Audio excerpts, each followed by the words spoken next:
A number of theoretical frameworks have been used for studying food. One of these has been structuralism.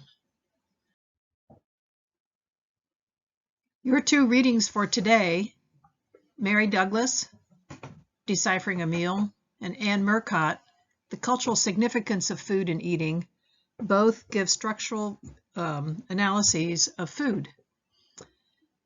I want to remind you that coming up next is Christine Blake talking on schema theory. Structuralism was a school of thought developed by Claude Lévi-Strauss. Cultures, viewed as systems, are analyzed in terms of the structural relations among their components. The universal patterns in cultural systems are the products of the invariant structure of the human mind. Mary Douglas, an anthropologist who is famous for studying food, looked at her family's definition of meal to help her understand the general British definition of meal. In this article, she examines the structure and symbolism of food. She says that food categories encode social events. And if food is treated as a code, the messages that it encodes will be found in the pattern of the social relations that are expressed. So Douglas looked at her own family, and when they complained about what she wanted to serve for dinner, she realized, do we all agree on what we mean by meal? And she takes what her family thinks to reflect what the general British population thought at the time also. As she thought about it, food comes in an ordered pattern during the day. You have breakfast, lunch, dinner. Snacks maybe at some point. There's another ordered pattern to the week. For example, you might have a larger meal on one of the weekend days. And there's another ordered pattern throughout the year with holidays or fast days, life cycle feasts, initiation feasts. She started her article by contrasting meals with drinks. Meals are a mixture of solid foods accompanied by liquids. Drinks, on the other hand, are a mixture of liquids accompanied by solid foods. Both are social events, but meals rank higher. Meals in their sequence tend to be named. Again, breakfast, lunch, supper, dinner. Drinks sometimes have named categories, such as cocktails, but many are not named events. Meals require using at least one mouth-entering utensil, whereas drinks are limited to mouth-touching ones. Meals are for family, close friends, and honored guests, whereas drinks can be given to strangers or eaten or drunk with strangers, acquaintances, or family. And she continued talking about or contrasting the two. Meals are ordered in scale of importance and grandeur throughout the week and the year. What she concludes is that a meal is a meal only insofar as its structure allows one to recall the most important and grand meal. Thus, a meal can be graded as a minor or major event of its class and judged as a good or bad specimen of its kind. In her family, Douglas found the basic structure of a proper meal to be an A, a stressed main course, and two of B, an unstressed course, such as vegetable dishes. Obviously, her family was not vegetarian. She found that a weekday lunch is simply A, the stressed main course. A Sunday lunch is two A's, two stressed main courses, whereas Christmas, Easter, and birthdays are always a stressed main course and two unstressed courses. And she states that this structure was not just found in her family, but was embedded in British culture in the early 1970s. The second reading for today, Murcott, one of the studies that she talks about is food concepts among young mothers in South Wales. And she found that these young mothers considered a proper meal to be a hot meal of meat, potatoes, and 2 veg. Sounds rather like the idea of a proper meal that I grew up with in the Midwest.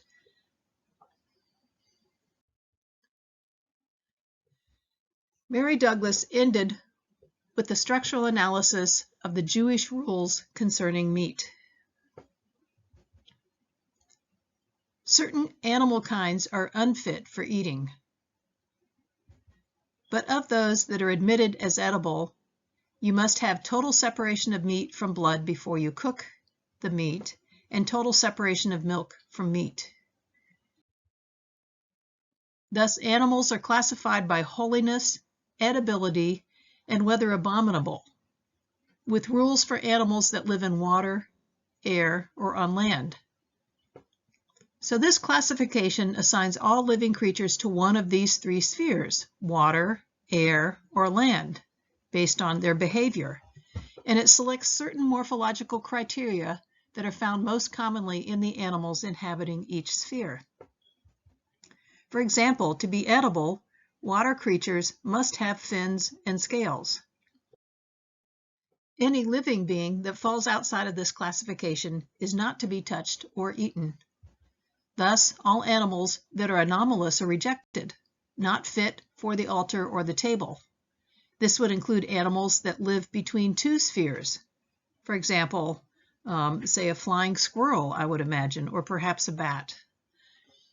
Or animals that have defining features of an animal from another sphere, or animals that lack defining features. Here's a poster showing kosher versus non-kosher foods in a very simplified form. Things that are allowed to be eaten on the left-hand side, things that are not allowed to be eaten on the right-hand side. To qualify as kosher, mammals must have split hooves and chew their cud. And fish must have fins and removable scales. And only certain birds are kosher, generally birds that are non-predatory. And kosher species of meat and fowl must be ritually slaughtered in a prescribed manner to be kosher. Meat and dairy products cannot be cooked or consumed together. And a kosher food that is processed or cooked together with a non-kosher food, even if that were just food coloring or any derivative of non-kosher food, becomes non-kosher. This means that pork, rabbit, eagle, owl, catfish, sturgeon, shellfish, and reptiles, among others, are non-kosher, that is, non-edible. And nearly all insects are non-kosher. However, there are a small number of kosher locust species. So this system values purity and rejects impurity. It sets boundaries for the area of structured relations, and within that area, there are rules. Your second reading for today was Anne Murcott on the cultural significance of food and eating, and she comes at this from a sociological point of view. She says, habits of eating and drinking are invested with significance by the particular culture or subculture to which they belong. Food is a cultural affair. There are definite ideas about good and bad table manners, right and wrong ways to present dishes, and clear understandings about food appropriate to different occasions. The cultural meanings associated with foods depend on the social context.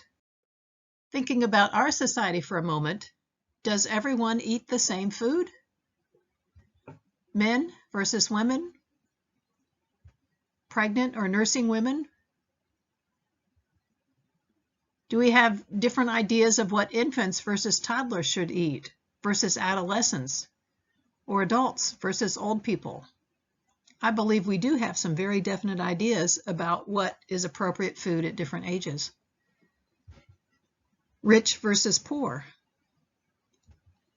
What about foods that mark cultural identity, like the Jewish food diet here that we've just spoke about, or food for sick people, or food for health, food for religious observant? In our culture, a girlfriend, let's say in high school, is more likely to appreciate receiving which of the following from her boyfriend when he greets her at the door? A sprig of broccoli or a box of chocolates? I think we all know the answer to that one. Which of the following is considered the more appropriate gift to a hostess when you're visiting? Let's say you're coming over for dinner. Should you bring with you a bottle of wine or a gallon of milk? When would a person from South Carolina always eat this particular meal? Well, on New Year's Day. This is the traditional South Carolina meal on New Year's Day: Hoppin' John, collard greens, and sweet potatoes. So embedded food rules extend to where one eats, the proper way of eating, and even what containers are appropriate for serving food. For example, here's a modern-day container, perfectly clean, brand new. Is it okay to serve soup in it? I think not. Or could you serve soup in this container?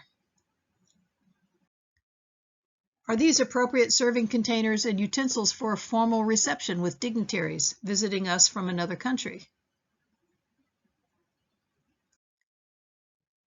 So Murcott reiterates what Douglas said, that what people eat reflects their social identities, and to view eating habits as a matter of culture is to understand that they are a product of codes of conduct and the structure of social relationships of the society in which they occur. In other words, food is socially constructed.